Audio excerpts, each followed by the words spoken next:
کوئی بھی انسان میں اتنی طاقت نہیں، کسی بشر میں اتنی طاقت نہیں کہ اس جناب فاطمہ الزہرا کے فضائلوں کو بیان کر سکے۔ میں کہوں گی کہ اگر جناب فاطمہ زہرا کے فضائلوں کو بیان کرنا ہے تو لہجہ توحید کا ہونا ضروری ہے، الفاظ قرآن کے ہونے ضروری ہیں، اور زبان علی کی ہونی ضروری ہے۔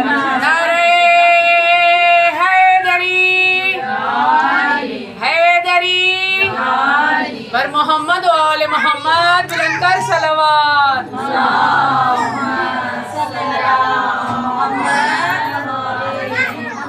کس طرح سے لہجہ توحید کا ہو، کس طرح سے الفاظ قرآن کے ہوں، کس طرح سے زبان علی کی ہو، میں اس کو بھی واضح کروں گی کہ اللہ کا لہجہ، توحید کا لہجہ، کہ جسے خداوند عالم فاطمہ کو اپنی کنیز خاص کہے، خداوند عالم فاطمہ کو اپنی کنیز خاص کہے، اور جب الفاظ قرآن کی طرف نگاہ کرے تو خداوند عالم اسی فاطمہ کی شان میں یہ آیت کو نازل کرے اور کہے انما یرید اللہ لیذھب عنکم الرجس اہل البیت ویطہرکم تطہیرا۔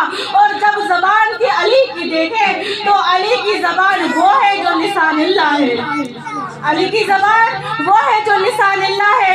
جب مولا سے سوال ہوا مولا آپ کو اللہ کی زبان کیوں کہا گیا، مولا آپ کیوں لسان اللہ ہے، اللہ نے اپنی زبان آپ کو کیوں قرار دیا، بس میرے مولا مسکرائے اور فرمایا لِحُسْنِی علی الفاطمہ، تاکہ میں فاطمہ کی مدح و ثنا کر سکوں۔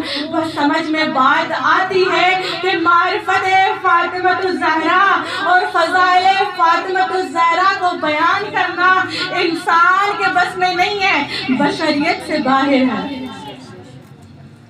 وہ فاطمہ کہ جب اس دنیا میں تشریف لائی ہیں تو کچھ لوگ آ کے مدینے میں جناب رسول خدا کو مبارکباد پیش کر رہے ہیں اور کہہ رہے ہیں کہ یا رسول اللہ آپ کو مبارک ہو، اللہ نے آپ کو بیٹی عطا کی۔ کیا کہا کہ یا رسول اللہ آپ کو مبارک ہو، اللہ نے آپ کو بیٹی عطا کی۔ رسول خدا کا جواب سنیے گا کہ رسول خدا جواب دے کے فرماتے ہیں، جوش میں آ کے فرماتے ہیں، جمال والے چہرے پر جلال آ جاتا ہے اور کہتے ہیں کہ خبردار میری فاطمہ کو میری بیٹی نہ کہنا، یہ فاطمہ اللہ کی طرف سے میرے لیے ہدیہ ہے۔ خدمت جناب سیدہ بآواز بلند صلوات۔ اللہم صلی علی محمد و آل محمد۔ خبردار فاطمہ کو بیٹی نہ کہنا، بلکہ یہ وہ تحفہ ہے جو خداوند عالم نے مجھے عطا کیا ہے۔ بس خداوند عالم نے دیکھا، ہم جب کسی کو تحفہ دیتے ہیں تو یہی سوچ کے دیتے ہیں کہ کوئی ایسی چیز دے جو اس کے پاس نہ ہو، تاکہ وہ اسے استفادہ کر سکے، تاکہ وہ خوشحال ہو سکے۔ اب جب اللہ نے دیکھا کہ میں نے اپنے حبیب کو کون سا تحفہ عطا نہیں کیا، خداوند عالم نے فرمایا کہ جب میں نے تمام دنیا کو دیکھا اور اپنی رسول کی جانب دیکھا تو میں نے دیکھا کہ تمام فضیلتیں رسول کو مل گئی ہیں، تمام معجزے رسول کو مل گئی ہیں، تمام فضیلتیں رسول کو دے دی گئی ہیں، تمام نعمتیں رسول کو دے دی گئی ہیں۔ جب میں نے دیکھا کہ کون سی چیز عطا نہیں کی تو میں نے دیکھا کہ میں نے اپنے حبیب کو فاطمہ عطا نہیں کی۔ بس خداوند عالم کی آواز آئی، انا اعطیناک الکوثر، اے میرے حبیب ہم نے تجھے کوثر عطا کی ہے، ہم نے تجھے کوثر عطا کی ہے۔ یہ کون سی ایسی کوثر ہے کہ جس کو خداوند عالم تحفے کے طور پر اپنے حبیب کو دے کر فخر محسوس کر رہا ہے؟ یہ وہی جناب سیدہ ہے، یہ وہی قرۃ عین الرسول ہے، یہ وہی ہے کہ جو رسول کے آنکھوں کی ٹھنڈک ہے۔ اب میں اپنی بات کو تھوڑا سا آگے بڑھا کر آپ کے سامنے ایک نقطہ بیان کروں گی انشاءاللہ، آپ اس نقطے کی طرف غور دیں گی اور داد کی تو میں حقدار ہوئی ہوں۔ کیوں کہ یہ نقطہ ایسا ہے کہ شاید آپ نے کبھی سنا ہو، کیونکہ میں نے بھی پہلی مرتبہ ہی یہ سنا کہ شاعر نے جب تصور کیا جناب فاطمہ الزہرا کی عظمت کو بتانا چاہا تو اس انداز میں بتاتا ہے، کہتا ہے کہ زہرا کا ایک گھر فرش پر ہے، ایک گھر عرش پر ہے، ایک گھر فرش پر ہے، ایک گھر عرش پر ہے۔ اب عرش والا گھر اور فرش والا گھر دونوں کس کی ملکیت ہے؟ فاطمہ الزہرا کی ملکیت ہے، کیونکہ رسول سے جب پوچھا گیا کہ یا رسول اللہ زہرا کا نور کب ظاہر ہوا، تو رسول نے فرمایا کہ اس زمین و آسمان کو خدا نے خلق نہیں کیا تھا، دنیا کو خلق نہیں کیا تھا، اس سے بھی کئی ہزار سال پہلے جناب فاطمہ الزہرا کے نور کو خلق کیا تھا۔ تو لوگوں نے پوچھا کہ یا رسول اللہ جب فاطمہ کا نور زمین اور آسمان سے پہلے خلق ہوا تو فاطمہ کی غذا کیا تھی، فاطمہ کیا کھاتی تھی؟ بس رسول کی آواز آئی، فاطمہ کی غذا اللہ کی تسبیح تھی، فاطمہ کی غذا اللہ کی تسبیح تھی۔ بس میں نقطہ بیان کرنے والی ہوں، انشاءاللہ آپ ضائع نہیں کریں گی کہ ایک فرش پر اللہ نے جناب فاطمہ الزہرا کا گھر رکھا، ایک عرش پر رکھا، ایک فرش پر رکھا، ایک عرش پر رکھا۔ عرش پر کون رہتا ہے؟ عرش پر کون رہتا ہے؟ عرش پر جبرائیل رہتا ہے، عرش پر میکائیل رہتا ہے، عرش پر اسرافیل رہتا ہے، عرش پر عزرائیل رہتا ہے، اور فرش پہ کون رہتا ہے؟ فرش پہ رسول رہتے ہیں، فرش پہ علی رہتا ہے، فرش پر سلمان رہتے ہیں، فرش پہ کمبل رہتا ہے، فرش پہ میثم تمار رہتا ہے۔ اب مجھے ایک بات بتائیں کہ کبھی بھی ان فرش والوں نے یہ توقع نہیں کی کہ یا علی ہمیں آسمانوں کا سیر کروا دیں، کبھی سلمان نے یہ نہیں کہا کہ یا علی مجھے جنت کا سیر کروا دیں، کبھی فضا نے یہ نہیں کہا کہ بی بی مجھے جنت کا سیر کروا دیں۔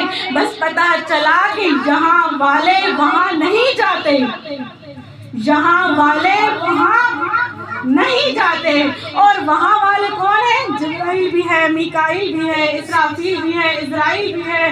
اب یہاں دیکھیں کہ کبھی سلمان نے توقع نہیں کی کہ یا علی مجھے عرش پر بھیجنے دے، یا علی مجھے عرش کی سیر کروائیں، لیکن وہاں والوں کو ہمیشہ دیکھا کہ کبھی یتیم بن کر آتے ہیں، کبھی مسکین بن کے آتے ہیں، کبھی اسیر بن کے آتے ہیں، اور کبھی شفا لینے آتے ہیں۔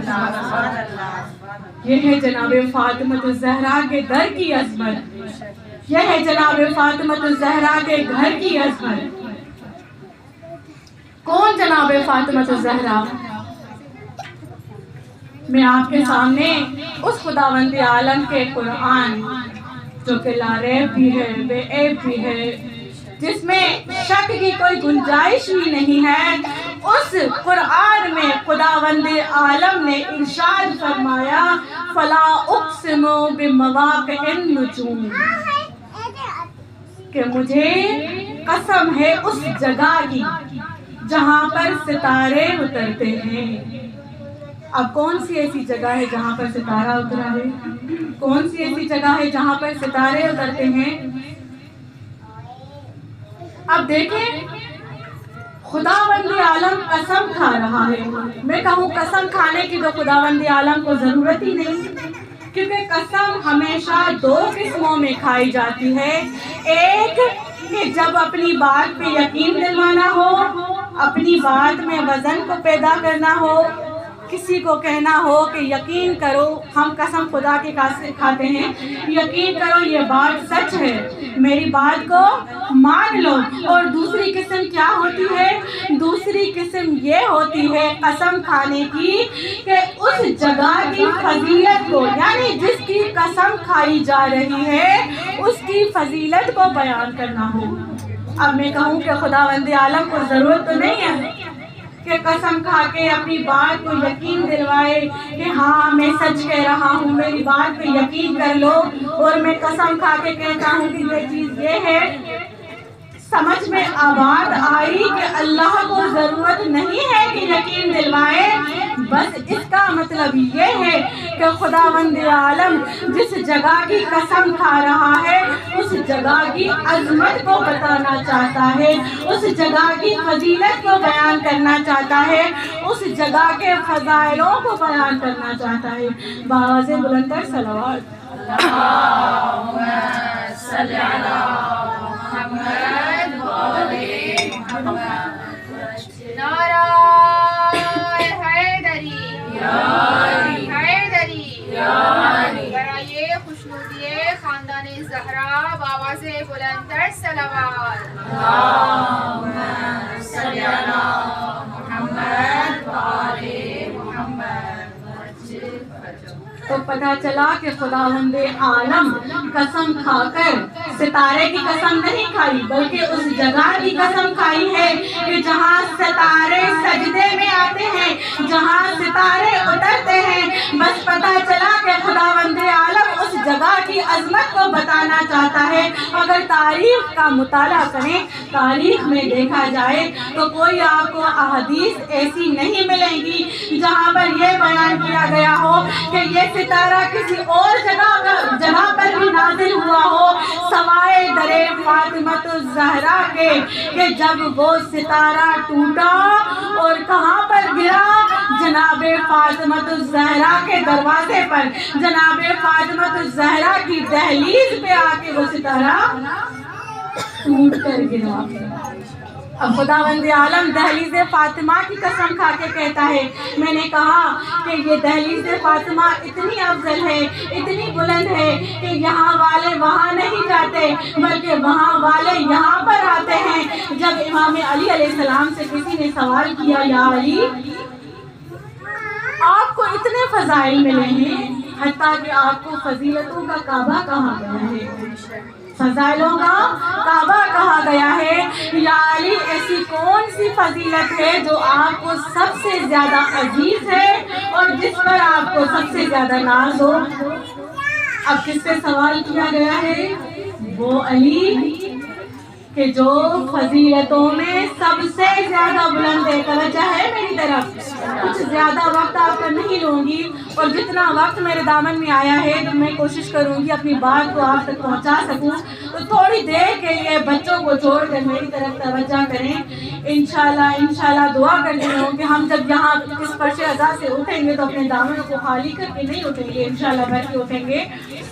تو امام علی سے سوال ہوا کہ یا علی کون سی ایسی فضیلت ہے جس پہ آپ کو ناز ہے، جس پر آپ فخر کرتے ہو، جو فضیلت آپ کو سب سے زیادہ عزیز ہے؟ اب کس علی سے پوچھا گیا؟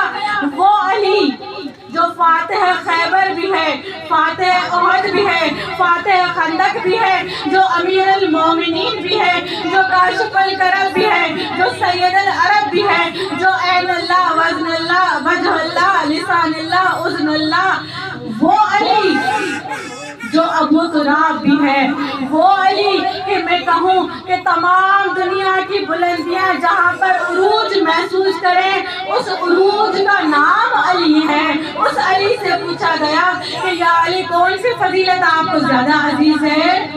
تو مولا مسکرائے اور کہنے لگے کہ مجھ علی کو سب سے زیادہ جس فضیلت پر ناز ہے وہ یہ فضیلت ہے کہ رسول کی بیٹی، دختر رسول، قرۃ عین الرسول، سیدۃ نساء العالمین فاطمۃ الزہرا میری ہمسر ہے، میری ہمسر ہے۔ مولا کو اس فضیلت پر بہت ناز ہے، حتیٰ کہ میں نے پہلے بھی آپ کے سامنے بیان کیا کہ علی نے کہا کہ مجھے لسان اللہ اس لیے کہا گیا کہ میں فاطمہ کی مدح و ثنا کر سکوں۔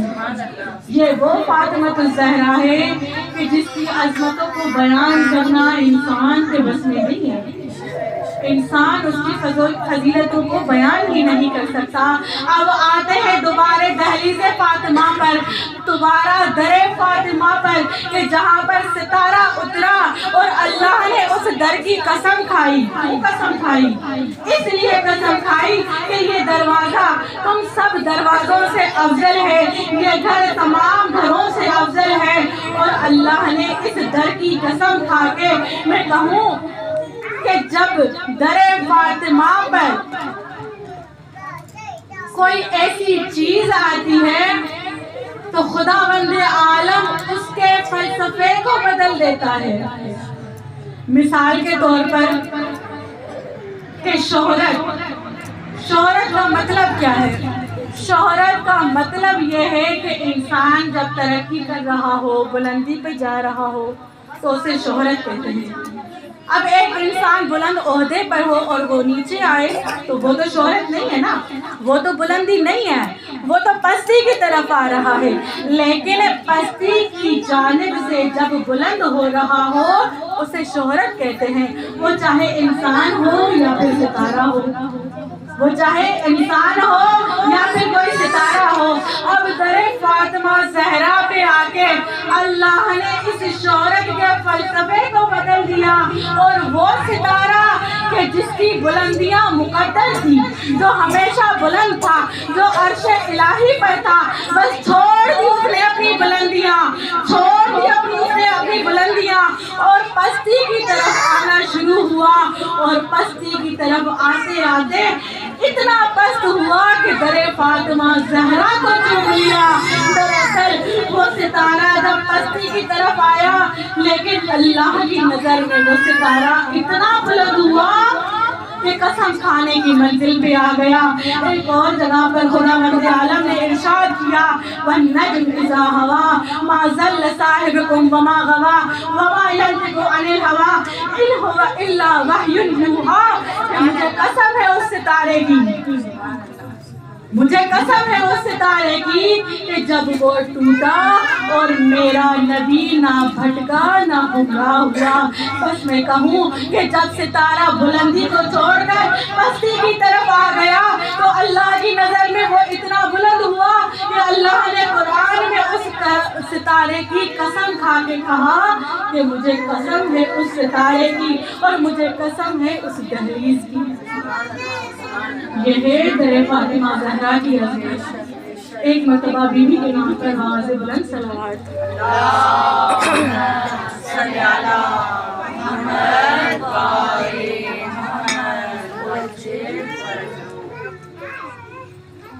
وہی ستارہ کہ جس نے بلندیاں چھوڑ دی اور در فاطمہ پہ آ گیا.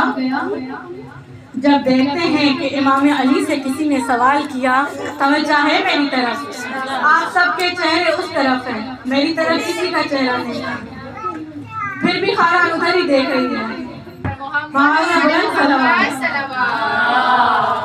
یا کون خاران کو میری آواز نہیں آ رہی یا پھر میرا ذکر پسند نہیں آ رہا. ایک مرتبہ پھر سے عبادت سمجھ کر آواز بلند صلوات.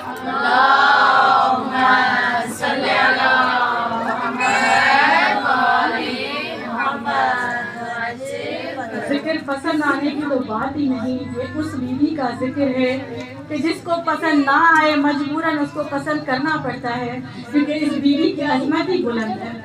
اب ستارے کی بات ایک اور قدم آگے لے کے جاؤں گی کہ جب امام علی مرتضیٰ سے کسی نے سوال کیا کہ یا علی جب آپ کعبے کے بتوں کو توڑ رہے تھے، آپ سب کو پتہ ہے اہل علم مجموعہ تھے کہ جب علی دوش پیغمبر پہ سوار ہو کر مسجد کعبے میں بتوں کو توڑ رہے تھے تو مولا سے سوال ہوا کہ مولا اس وقت آپ کیا محسوس کر رہے تھے جب آپ دوش نبی پہ سوار تھے؟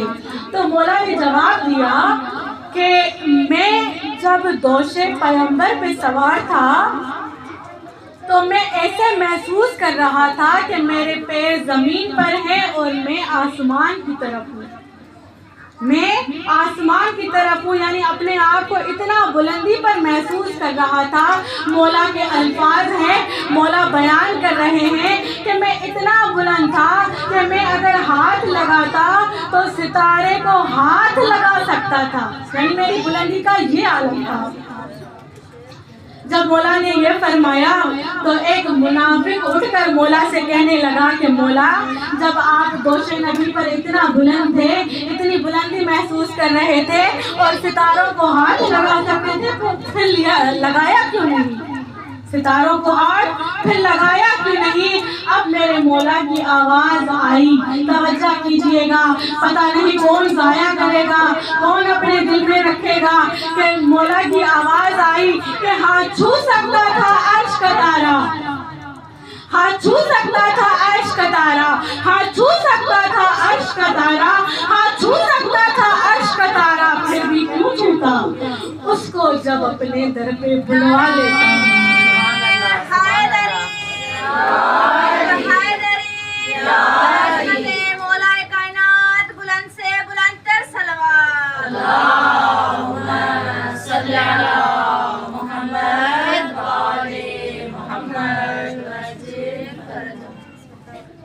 یہ ہے جناب فاطمہ زہرا کی فضیلت، اس سے بڑی شان، اس سے بڑے فضائل، اس سے بڑی فضیلت اور کیا ہو سکتی ہے جناب فاطمہ زہرا کی؟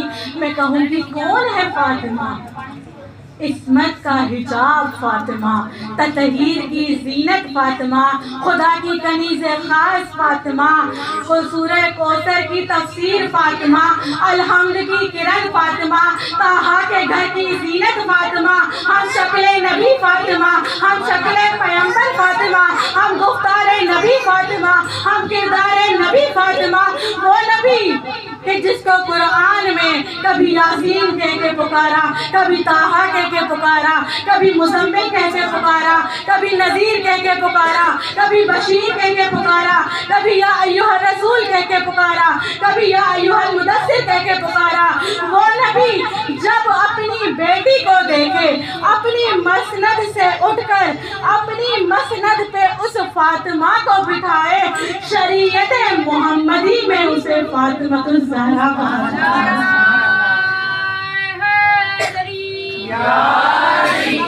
کے سلطان کی تسکین ہے زہرا، یاسین بھی کہتی ہے کہ یاسین ہے زہرا، اسلام نے زہرا کی فضیلت میں کہا ہے میں دین محمد ہوں، میرا دین ہے زہرا۔ نعرہ حیدری، حیدری، جناب زہرا بآواز بلند صلوات۔ اللہم صلی علی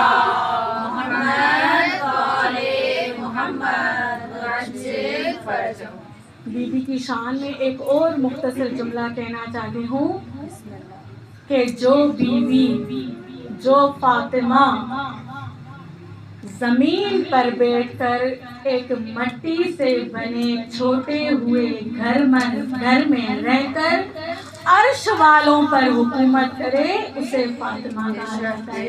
اس موضوع کے طور پر ایک واقعہ آپ کے سامنے بیان کروں گی کہ جناب ام سلمہ کا ایک واقعہ ملتا ہے کہ ایک مرتبہ جناب ام سلمہ کا دل چاہا کہ جا کر بطول کی زیارت کرے، جناب فاطمہ الزہرا کی زیارت کرے، اور کہتی ہیں کہ میں اسی قصد سے جناب زہرا کی زیارت کرنے کے لیے ان کے گھر گئی تو کیا دیکھا، جیسے ہی گھر میں داخل ہوئی، گرمیوں کی موسم تھی، جیسے ہی میں گھر میں داخل ہوئی تو میں نے کیا دیکھا،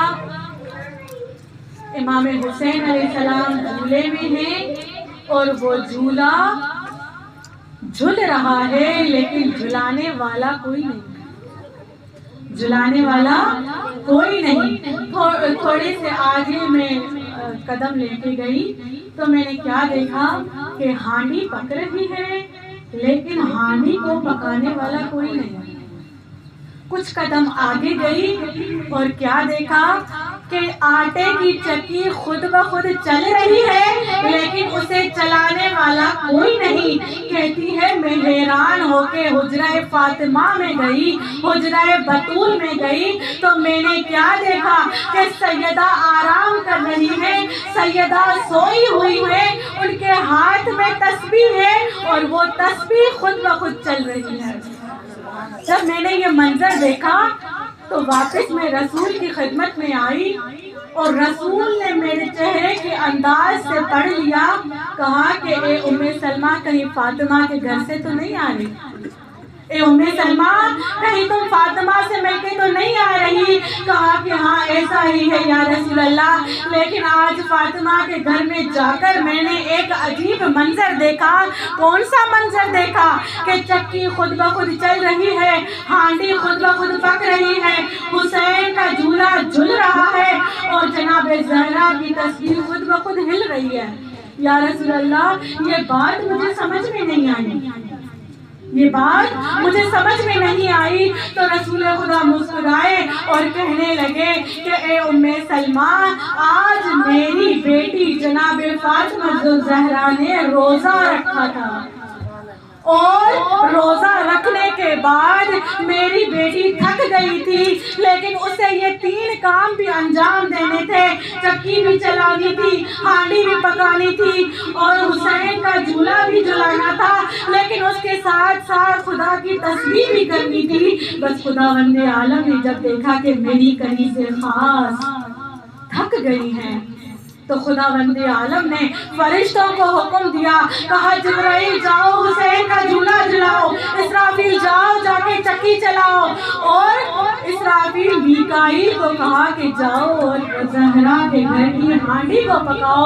میں نے کہا کہ جو بیوی زمین پر رہ کر عرش والوں پر حکومت کرے اسے جناب فاطمہ الزہرا کہا جاتا ہے۔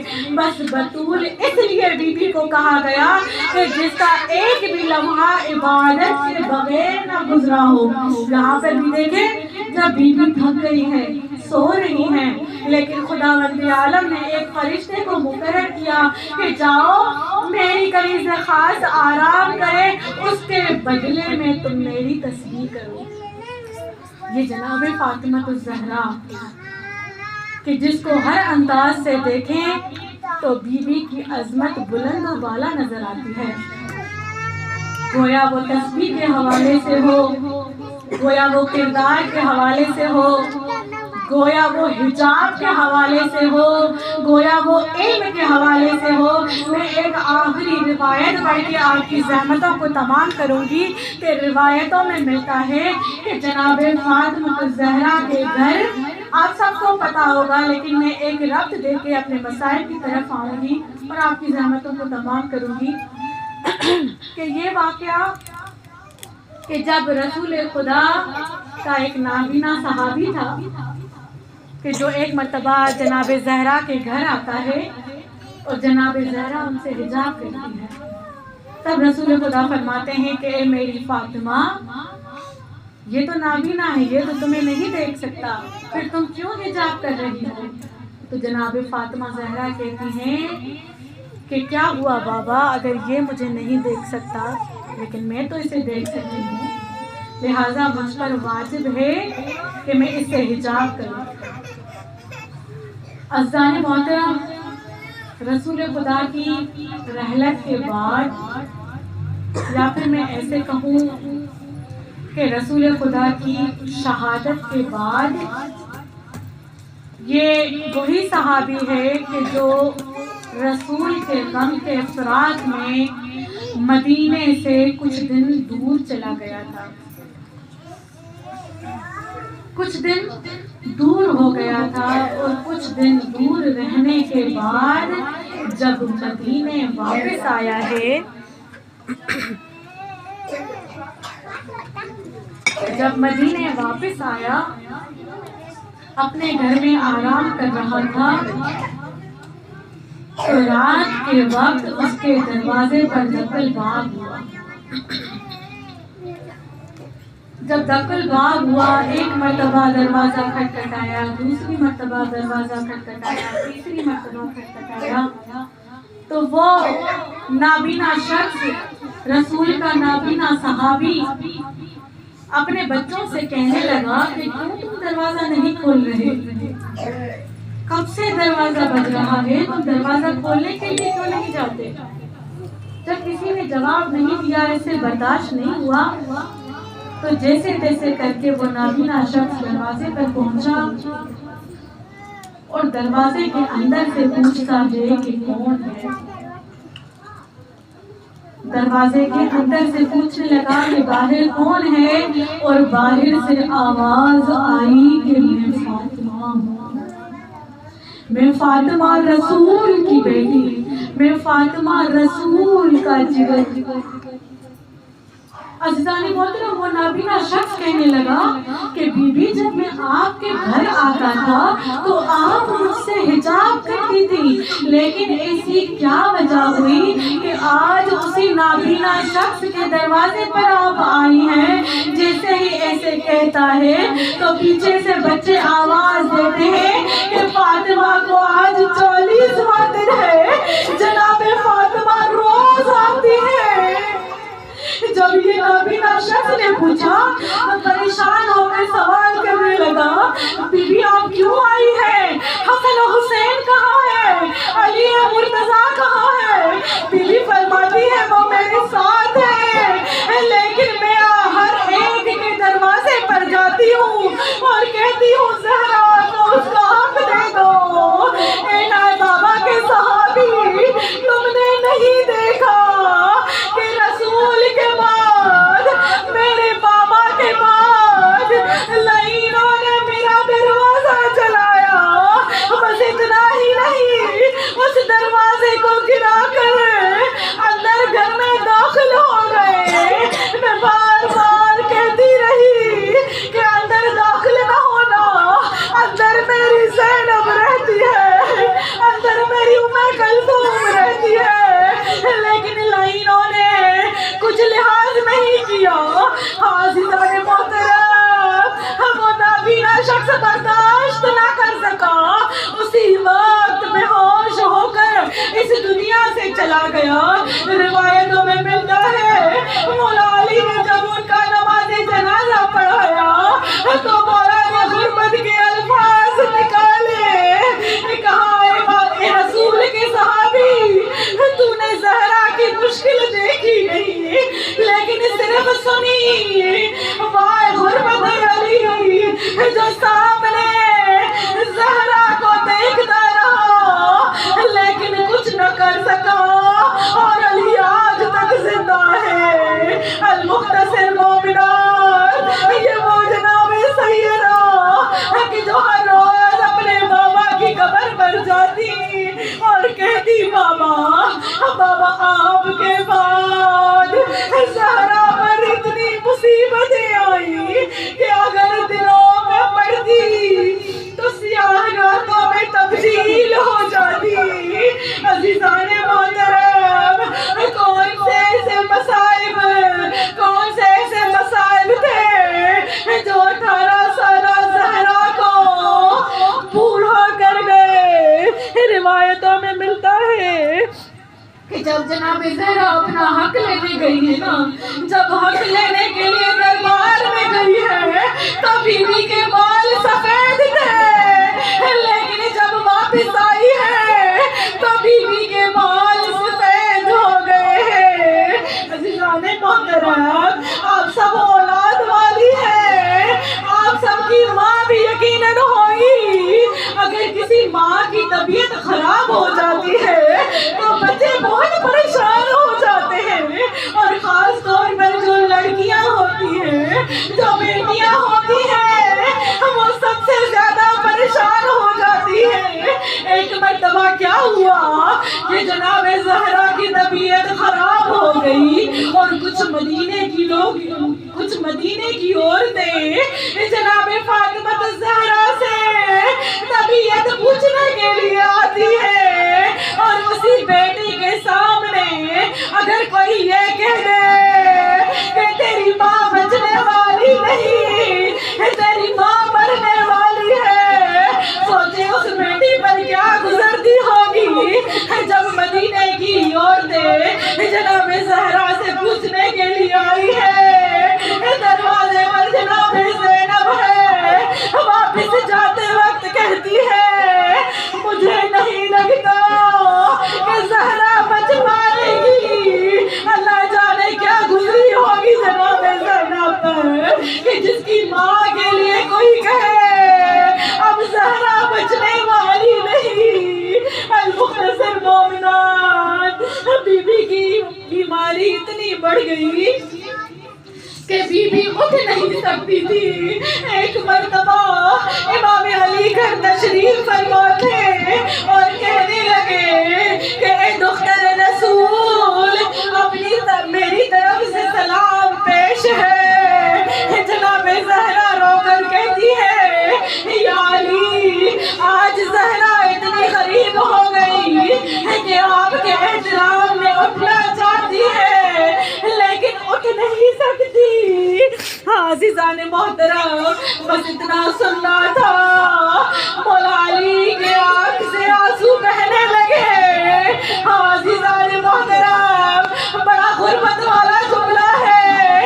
جناب زہرا نے اپنے ہاتھ کو بلند کیا اور جناب علی کے آنسوؤں کو پہنچنے لگی اور آنسوؤں کو پہنچ کر اپنے سینے پر بننے لگی۔ جناب علی پوچھنے لگے کہ دختر رسول آپ کیا کر رہی ہے؟ جناب زہرا نے کہا یا علی میں نے بابا کی حدیث سنی تھی کہ بابا نے فرمایا تھا مظلوم کی آنکھ کا آنسو دکھے ہوئے دل کی دوا ہوا کرتا ہے۔ یعنی جب سے در و دیوار کے بیچ میں آئی ہوں میں سانس لینا چاہوں بھی تو لے نہیں سکتی۔ المختصر مومنات یہ وہی جناب زہرا کہ جو رسول کو اتنی پیاری تھی کہ صبح شام اس کے دروازے پر آ کر سلام کرتے تھے۔ ایک روایت پڑھنا چاہتی ہوں کہ رسول کی منہ بولی بیٹی جس کا نام جناب زینب ملتا ہے، جب مکے سے مدینے کی طرف آ رہی تھی نا تو راستے میں کافروں نے حملہ کیا، اور جب حملہ کیا تو روایتوں میں ملتا ہے اس رسول کی منہ بولی بیٹی حاملہ تھی اس وقت، اور لعینوں نے کیا کیا تاکہ کافر تھے مسلمان نہیں تھے لیکن لحاظ کیا، ایک باردار عورت کا لحاظ کر کے اس لعین نے کیا کیا، اس لعین نے نیزے کو اٹھایا، جناب زینب کو لگایا نہیں، جناب زینب کو دھکا نہیں دیا، جناب زینب کو اونٹ سے نہیں اتارا، بس کہتا ہے میں نے صرف ڈرانے کے لیے اس بی بی کی طرف نیزے کا اشارہ کیا اور اس اشارے سے جناب زینب جس کے پیٹ میں بچہ تھا وہ ضائع ہو گیا۔ المختصر مومنات جب یہ رسول نے سنا، رسول نے کہا میں اس کی شکل اپنی زندگی میں نہیں دیکھنا چاہتا، یہ واجب القتل ہے۔ میں کہوں گی یا رسول اللہ آئیے گا مدینے میں، آئیے گا اپنی بیٹی کے گھر پر، بی بی زہرا بھی تو حاملہ تھی، ارے مارنے والے مسلمان تھے لیکن لحاظ نہیں کیا، جناب زینب کا محسن شہید ہو گیا۔ امام حسن فرماتے ہیں میری ماں جب تک زندہ رہی کبھی بھی سو نہ سکی، مولا سے سوال ہوا مولا کیوں سو نہ سکی؟ مولا فرماتے ہیں جب سیدھی طرف سوتی تو بیوی کی پسلیاں ٹوٹی ہوئی اسے سونے نہیں دیتی، جب دائیں طرف سوتی تو ان کا ہاتھ ٹوٹا ہوا انہیں سونے نہیں دیتا، بس جب تک زندہ رہی میری ماں سو نہ سکی۔ اللہ لعنت اللہ علی قوم الظالمین وسيعلم الذين ظلموا أي منقلب ينقلبون۔ خدایا ہماری یہ کلیل عبادت اپنی بارگاہ الہی میں قبول و مقبول فرما۔ خدایا یہ جو یہاں خانان فرش عزا پر جم ہیں، خدایا ان کے دلوں میں جو حاجات ہیں اپنی بارگاہ الہی میں قبول و مقبول فرما۔ خدایا اس فرش عزا جو ہماری تمرینی برنامے کے خانان میں بچھایا ہے، اللہ تعالیٰ انہیں اجر عطا فرمائے، اجر عظیم عطا فرمائے۔ خدایا اسے اور ترقی عطا فرما۔ اگر آج ہم نے ایک مجلس کی ہے تو اگلے سال ہمیں یہ توفیق ملنی چاہیے کہ ہم 3 یا 3 سے زیادہ مجلسیں عطا منعقد کر سکیں۔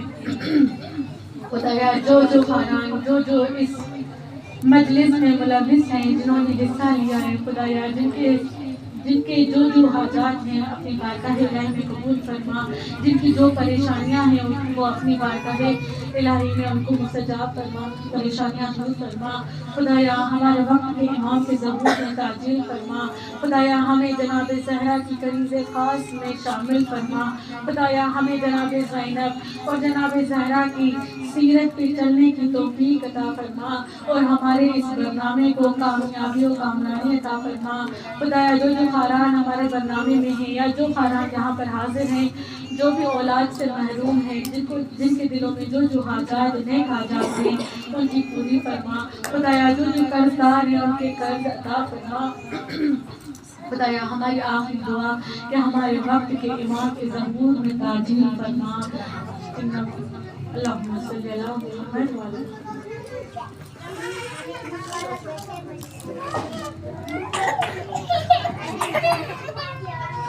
آرام سورہ فاتحہ پڑھی کر دیتا ہوں۔